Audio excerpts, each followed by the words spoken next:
Newfie tries his hardest to bark quietly when he's playing with puppy friend.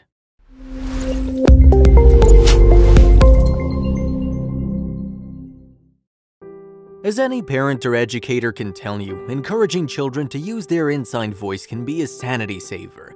But how many times have you heard a dog being told to use his inside voice? This dog owner asks her dog Samson to use his inside voice while playing with his canine brother. What's even more surprising is that Samson listens to her. In this video, you can see Samson, even though he's excited, try his hardest to use his inside voice. He even resorts to air barking in an attempt to please his owner. Just like many younger siblings, Rambo seems to enjoy encouraging Samson to get all riled up and excited. Maybe Rambo's secretly hoping to receive some of the treats being promised to Samson if he will use his inside voice. With proper training, including lots of treats, a Newfie can be taught to whisper or use its inside voice.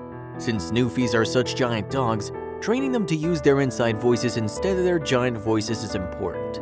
When a Newfoundland uses his normal voice, it can be heard all the way down the street.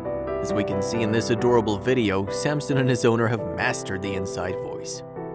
Did you know that Meriwether Lewis brought his Newfie Seaman along with a Lewis and Clark expedition? Or that Newfie was credited with saving Lewis and Clark from a large water buffalo? Seaman, the infamous Newfie, was the only animal to survive the Lewis and Clark expedition.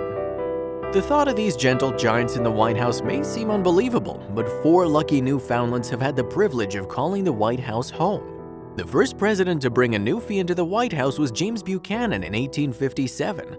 James Buchanan may not have had a wife, but he did have a special first dog named Laura. The second president to bring a dog to the White House was Ulysses S. Grant. Although the Newfie faithful was technically his son Jesse's dog, he nonetheless made his way to living in the White House in 1869.